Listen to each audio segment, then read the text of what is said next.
Predstavte si, že prídete do práce, sadnete si za stôl a vaša prvá úloha dňa je jednoducho povedať: dnes potrebujem komplexnú analýzu trhu pre náš nový produkt, vrátane demografických údajov, konkurenčnej analýzy a predikcie predaja na ďalší kvartál.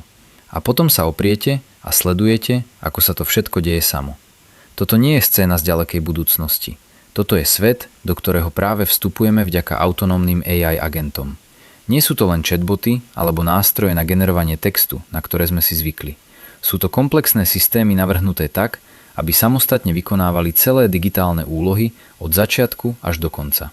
AI agent dostane cieľ, napríklad zorganizovať služobnú cestu. Namiesto toho, aby ste vyhľadali letenky, hotely a dopravu, agent to urobí za vás. Prejde webové stránky, porovná ceny, zarezervuje najlepšiu možnosť podľa vašich preferencií a dokonca vám pridá rezervácie do kalendára. Vy len schválite konečný návrh.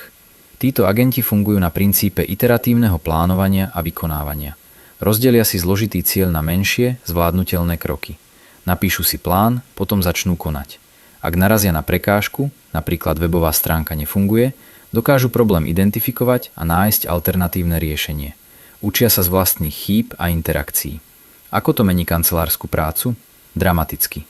Úlohy, ktoré kedysi trvali hodiny manuálnej práce, rešerše, zadávanie dát, príprava reportov, dokonca aj písanie a ladenie kódu, môžu byť z veľkej časti automatizované. To neznamená, že ľudia prídu o prácu, ale že sa ich práca zmení.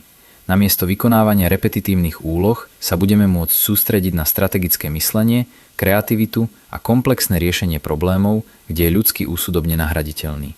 Budeme manažérmi AI tímov. Našou úlohou bude zadávať ciele, kontrolovať výsledky a udávať smer. Predstavte si marketingového špecialistu, ktorý namiesto manuálneho nastavovania desiatok kampaní zadá AI agentovi cieľ. Zvýš našu online prítomnosť a generuj o 20% viac kvalifikovaných lídov s týmto rozpočtom.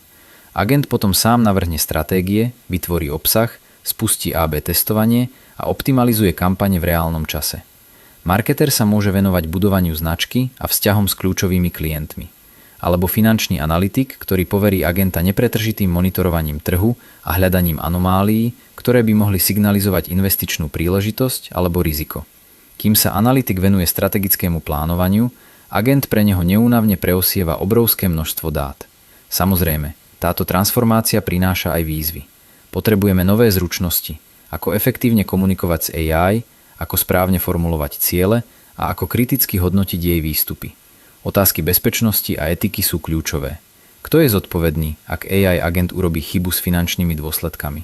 Ako zabezpečiť, aby citlivé firemné dáta zostali v bezpečí? A čo pracovné miesta, ktoré sú skutočne plne automatizovateľné? Sú to otázky, ktoré musíme riešiť. Ale potenciál je obrovský. AI agenti nám ponúkajú možnosť oslobodiť sa od digitálnej administratívy a stať sa skutočnými tvorcami hodnôt. Neznamená to koniec ľudanáskej práce, ale jej evolúciu. Práca bude menej o klikaní a vyplňaní tabuliek a viac o myslení a tvorení. Budúcnosť práce nie je súboj človeka proti stroju, ale partnerstvo, kde každý robí to, v čom je najlepší. My prinášame víziu, kreativitu a empatiu. AI prináša rýchlosť, efektivitu a schopnosť spracovať dáta v rozsahu, ktorý je pre človeka nemožný. Spoločne môžeme dosiahnuť oveľa viac. Táto revolúcia sa už začala. Firmy, ktoré sa naučia využívať silu autonómnych AI agentov, získajú obrovskú konkurenčnú výhodu. Otázkou nie je, či sa to stane, ale ako rýchlo sa dokážeme prispôsobiť novej ére práce. V praxi to znamená, že agenti preberajú konkrétne ohraničené úlohy. Napríklad, agent môže spravovať váš kalendár, autonómne nájsť voľné okno pre všetkých účastníkov a zarezervovať schôdzku. Alebo vo firemnom prostredí môže optimalizovať trasu pre doručovaciu flotilu v reálnom čase na základe premávky a počasia. Majú však svoje limity. Chýba im skutočné porozumenie kontextu a zdravý rozum. Agent môže objednať letenky na základe kľúčových slov vo vašom e-maile, ale nepochopí sarkastickú poznámku, že by ste radšej leteli na Sibír a tak vám omylom zarezervuje cestu do Omska.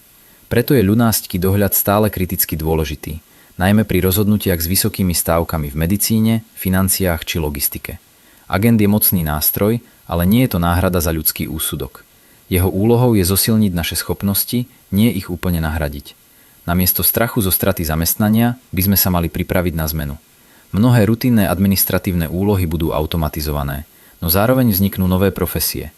Tréneri AI agentov, etici dohliadajúci na ich správanie, či špecialisti na integráciu, ktorí budú týchto digitálnych pracovníkov zapájať do existujúcich systémov. Budúcnosť práce nebude o súboji človeka proti stroju, ale o efektívnej spolupráci, kde každý robí to, v čom je najlepší.